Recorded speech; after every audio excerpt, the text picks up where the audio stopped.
Physical টেস্টে পাশ করে চঞ্চলকে জড়িয়ে ধরলো গঙ্গা। হ্যাঁ বন্ধুরা, সম্পূর্ণটা জানতে ভিডিওটা প্রথম থেকে শেষ পর্যন্ত দেখতে থাকুন।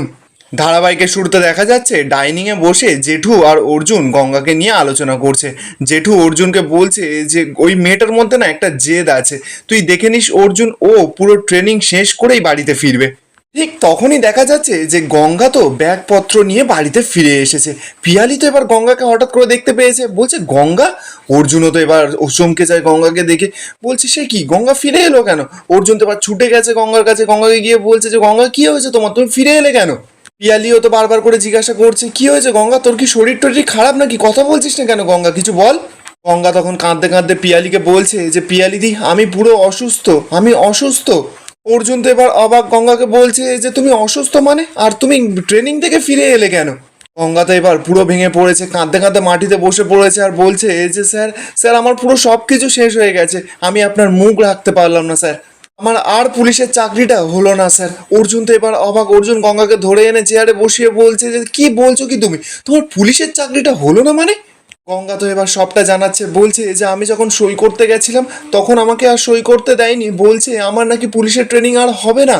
অপরদিকে দেখা যাচ্ছে ঝিমলি তো শালমলি আর অহনাকে বলছে যে আমি যা যা শুনে নিয়েছি কাউকে কিচ্ছু বলবো না, আমাকে নিয়ে একদম চিন্তা করবেন না, আমি এখন আসি। এই বলেই তো শালমলির হাতে কফিটা দিয়ে ওখান থেকে ঝিমলি চলে যায়। অহনা তো এবার পুরো ঘাবড়ে গেছে। অহনা শালমলি আর মেঘনাথকে বলছে যে ব্যাপারটা কি হলো, এই মেয়েটাকে কিন্তু এখনো পর্যন্ত আমরা কেউ চিনি না। শালমলি তখন অহনাকে বলছে এই মেয়েটাকে কিন্তু আমি অল্প অল্প হলেও চিনতে পেরে গেছি, এই মেয়েটা কিন্তু আমাদের জন্য পুরো সেফ, আর এই মেয়েটা ওই গঙ্গার বাড়াবাড়িটা সহ্য করতে পারে না। এই মেয়েটির মা যতটা গঙ্গার কাছে কৃতজ্ঞ, এই মেয়েটি কিন্তু গঙ্গার কাছে অতটা কৃতজ্ঞ নয়, এই মেয়েটি হচ্ছে একটু হিংসুটে। অহনা তো এবার কথাগুলো শুনেই চমকে যায়, শালমলিকে বলছে যে এটা তোমার ধারণা, আর যদি এটা না হয় তখন কি হবে? মেঘনাথ তখন অহনাকে জানাচ্ছে, উফ একটু তুমি শান্ত হও না, আমার মনে হচ্ছে শালমলি যেটা বলেছে একদম ঠিক কথা বলেছে।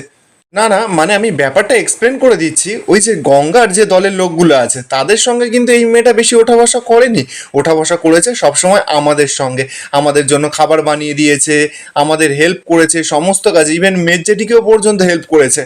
কাজেই আমরা ধরে নিতে পারি যে এই মেয়েটি গঙ্গার দলে কিন্তু নেই, মেয়েটি আমাদের দলে। আর অহনা এই মেয়েটাই কিন্তু পরে আমাদের কাজে লাগতে পারে। আর দেখো গঙ্গা তো আমাদের এমনিতেও বিশ্বাস করে না, আর তার নিজের বোন মানে ঝিমলি তাকে তো বিশ্বাস করবে, তাই না?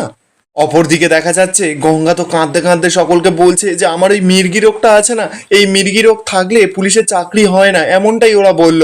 আমি কিন্তু ওদেরকে অনেক করে বোঝানোর চেষ্টা করেছিলাম যে এই রোগটা আমার সব সময় হয় না, বলো জেঠু, কিন্তু ওরা তো আমার কোনো কথাই শুনলো না, আমাকে ট্রেনিং থেকে বের করে দিল। কিন্তু এবার রেগে মেগে বলছে যে না না, এইটা কিছুতেই হতে পারে না। ঠিক তখনই দেখা যাচ্ছে সেখানে অহনা আর শালমলি চলে এসেছে। শালমলি তখন অর্জুনকে বলছে যে কেন হতে পারে না অর্জুন, ব্যাপারটা তো সত্যি, আর এটাও তো সত্যি যে গঙ্গা এই ব্যাপারটা সকলের থেকে লুকিয়েছে, আর তাহলে এটা কেন ওকে ওরা ট্রেনিংয়ে নেবে? অহনাও তো এবার এসে অর্জুনকে টোন কাটছে, বলছে অর্জুন তুমি তো সমস্ত কিছু জানতে, তাহলে তুমি কিভাবে এই মিথ্যাচারের মধ্যে জড়িয়ে পড়লে বলো তো? অর্জুন তো এবার রেগে আছে, অর্জুন সঙ্গে সঙ্গে অহনাকে ধুয়ে দেয়, বলছে যে মিথ্যাচার নিয়ে না তুমি একদম কথা বলবে না। আর হ্যাঁ, আমি ওই কথাটা বলেছি যে গঙ্গা এই অসুস্থতা নিয়ে মাঝে মধ্যে একটু অসুস্থ হয়ে পড়ে ঠিকই, কিন্তু ওর রেগুলার কাজে রেগুলার লাইফে ওই রোগের কোনো এফেক্ট পড়ে না। অহনা তখন নাটক করতে করতে বলছে যে এটা একটু জোর জুলুম হয়ে যাচ্ছে না, ধরো ওর সব সময় এটা হয় না, হঠাৎ করে ধরো কোনো একটা পুলিশের সঙ্গে মিশনে গেল, তখন সেখানে গিয়ে এই রোগটা হলো, সেই অসুখটা হলো তখন। জেঠু তো এবার খুব রেগেছে, বলছে অহনা তুমি একদম চুপ করে থাকো, আমাদের না পুলিশ সম্পর্কে কিচ্ছু বোঝাতে আসবে না। জেঠু তো এবার অর্জুনের কাছে গেছে, অর্জুনকে গিয়ে বলছে যে অর্জুন চল তো আমার সঙ্গে, আমরা গিয়ে কথা বলে আসি। অর্জুন তখন জানাচ্ছে যে হ্যাঁ জেঠু চলো তো, আমরা গিয়ে কথা বলে আসি। অর্জুন তো এবার গঙ্গার কাছে যায়, গঙ্গাকে গিয়ে বলছে যে গঙ্গা তুমি একদম চিন্তা করবে না, তোমাকে পুলিশ হওয়া থেকে কেউ আটকাতে পারবে না। এই বলেই তো অর্জুন আর জেঠু ওখান থেকে বেরিয়ে পড়ে। এরপর দেখা যাচ্ছে পিয়ালি তো এবার গঙ্গার কাছে গেছে, গঙ্গাকে গিয়ে বলছে যে গঙ্গা তুই মনে সাহস রাখ, দেখবি দাদা ভাই আর জেঠু তো গেছে, কিছু না কিছু একটা ব্যবস্থা ঠিক হয়ে যাবে। শালমলি তো এবার গঙ্গাকে টোন কাটছে, বলছে যে গঙ্গা তুমি নাকি পুলিশ হবে, তুমি তো কম খাটাখাটনি করোনি, দেখো কোনো লাভই কিন্তু হলো না। দেখো গঙ্গা, আমাদের তো একটা জিনিস মানতে হবে, যাকে ভগবান মেরে রেখেছে তার কি আর জীবনে কিছু হয়? আর ভগবান না মারলে কোনো মেয়ের মেটে গঙ্গার বস্তিতে গিয়ে কখনো গিয়ে জন্ম হয়? দেখো পুলিশ হওয়া তো তোমার আর হলো না, তুমি দেখো অন্য কিছু করতে পারো কি না। এই অহনা চলো এখান থেকে, এই বলেই তো শালমলি নাটক করতে করতে অহনাকে নিয়ে ওখান থেকে চলে যায়। হ্যাঁ, পিয়ালি এবার গঙ্গাকে বোঝাচ্ছে, বলছে গঙ্গা তুই ওদের কথায় কোনো কান দিস না। গঙ্গা তখন পিয়ালিকে বলছে যে ওরা তো ভুল কিছু বলেনি, ওরা তো ঠিক কথাই বলেছে। আমার কপালটাই না সব থেকে খারাপ, আমি এত লড়াই করছি এত লড়াই করছি, কিন্তু সুযোগ তো আমি পাই না। আর সুযোগ যখনই পাই তখনও আমার থেকে হাতছাড়া হয়ে যায়। অপরদিকে দেখা যাচ্ছে অর্জুন আর জেঠু তো চলে গেছে মনোজ নামে সেই কোচটার সঙ্গে দেখা করতে, মানে যে গঙ্গার ট্রেনিং দিচ্ছিল। অর্জুন তো এবার মনোজকে বোঝাচ্ছে, বলছে যে মনোজবাবু দেখুন, আমি পুলিশ, আমার জেঠু পুলিশ, আর আমাদের বাড়ির একটা সুনাম আছে, তাহলে কেন আমরা এই জিনিসটা করতে যাব। মনোজ তখন অর্জুনকে খারাপ কথা বলছে, বলছে যে তাই বলে আপনারা একটা ঘরের বউয়ের ট্রেনিংয়ের জন্য রোগ লুকিয়ে রাখবেন। জেঠু তো এবার কথাটা শুনে খুব রেগে যায়, মনোজকে বলছে যে মনোজবাবু আপনি যদি এইভাবে কথা বলেন না তাহলে কিন্তু আমিও রুট হতে বাধ্য হব। মনোজ তো এবার একটু ঘাবড়ে গেছে, বলছে যে না না, আমাদের কাছে রোগের খবরটা এসেছিল তো তাই জন্য আমাদের একটু খারাপ লেগেছে। অর্জুন তখন মনোজকে জানাচ্ছে যে দেখুন দেখুন, রোগ লুকিয়ে পুলিশ ট্রেনিংয়ে আসা কেন, আমরা যে কোনো খারাপ কাজে কিন্তু সকলকে আটকেছি। আর সেখানে গঙ্গা তো আমার নিজের স্ত্রী, ও যদি কোনো ভুল কিছু করতো তাহলে তো আমি নিজে ওকে আটকাতাম। আর তাছাড়া আমি তো বলছি যে ওটা ওর রেগুলার বেসিসের ডিজিজ নয়, ওটা মাঝে মধ্যে রেয়ার কেসে হয়। কোচটা তখন অর্জুনকে জানাচ্ছে যে রেয়ার মানে। অর্জুন তখন বলছে যে হ্যাঁ, আমি আমার শ্বশুরবাড়ির লোকেদের মুখ থেকে শুনেছিলাম যে ওর এরকম একটা অ্যাটাক হয়, কিন্তু আমি আমার নিজের চোখে প্রথম দেখেছিলাম ও যখন একটা লোককে গুলি খেতে দেখেছিল। আর এটা তো কোনো রেয়ার কেসও নয়, যে কোনো মানুষের এরকম অবস্থায় ওরকমভাবে ট্রমাটাইজ হয়ে যেতে পারে। আর এই সমস্ত ঘটনাটা ঘটেছিল কিন্তু আমারই চোখের সামনে। ও কিন্তু আরও অনেক রিস্কি রিস্কি কাজ করেছে নিজের লাইফে ঝুঁকি রেখে, আর তখনই ও এরকমভাবে ট্রমাটাইজড হয়ে অজ্ঞান হয়ে যেত। পুলিশ কিন্তু এতে ওকে অ্যাপ্রিসিয়েট করেছে, ওকে কিন্তু ভালো ভালো কথাও বলেছে। জেঠুও তখন বলছে যে গঙ্গা কিন্তু অনেক বাচ্চাদের বাঁচিয়েছিল বলে ও পুলিশ হওয়ার ট্রেনিংয়ে আরও এক কদম এগিয়ে গেছিল।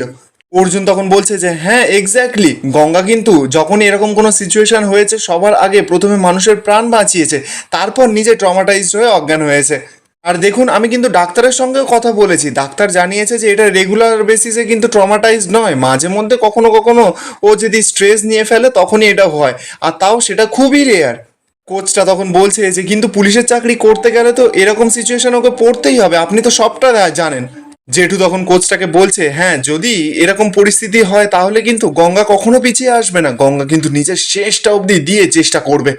তখন সেখানে থাকা আরেকজন কোচ জেঠুকে বলছে যে সরি, আমরা কিন্তু ওপর মহল থেকে যেই নির্দেশটা এসছে সেটার অনুযায়ী আমরা ফলো করেছি। অর্জুন তখন কোচ দুটোকে বোঝাচ্ছে যে আমরা তো সেই কারণেই এখানে এসেছি যে গঙ্গার ট্রেনিংটা কিন্তু সম্পূর্ণ হওয়া উচিত, ও কিন্তু এটার জন্য প্রচুর লড়াই করেছে।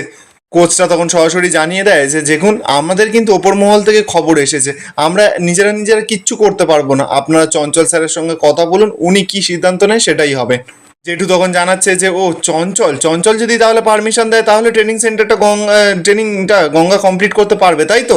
ট্রেনারটা তখন বলছে যে দেখুন, আমাদের যা বলার আমরা বলে দিয়েছি, এবার আপনারা কি করবেন সেটা আপনাদের ব্যাপার। এই বলেই তো কোচ দুটো এবার ওখান থেকে চলে যায়। জেঠু তো এবার অর্জুনকে শান্ত করছে, বলছে অর্জুন তুই শান্ত হ, তুই এরকমভাবে টেনশন করিস না, এখন যদি আমরা এরকমভাবে টেনশন করি তাহলে তো গঙ্গা বলে মেয়েটাই ভেঙে পড়বে। মেয়েটা কিন্তু অনেক লড়াই করেছে, আর এত লড়াই করার পর মেয়েটা হেরে যাবে। তুই না গঙ্গাকে ডেকে পাঠা, আমরা চঞ্চলের সঙ্গে এক্ষুনি কথা বলবো, কিছু তো একটা বিহিত আমাদের করতেই হবে। আর এই বলেই তো জেঠু এবার ওখান থেকে বেরিয়ে পড়ে। আমার কিন্তু এবার পরিষ্কারভাবে মনে হচ্ছে যে জেঠু আর অর্জুন মিলে গঙ্গার অবশ্যই করে কিছু একটা ব্যবস্থা করতে পারবে, আর চঞ্চল যে আছে যেই অফিসার, সে গঙ্গাকে পুলিশের চাকরিটা দিয়ে দেবে, এটাই আমার ধারণা। আর এখানেই আজকের এপিসোডটা শেষ হয়ে যায়। আপনাদের কি মনে হচ্ছে কমেন্টে অবশ্যই জানাবেন আপনাদের মতামতটা, আর ভালো লেগে থাকলে চ্যানেলটা অবশ্যই করে সাবস্ক্রাইব করে যাবেন।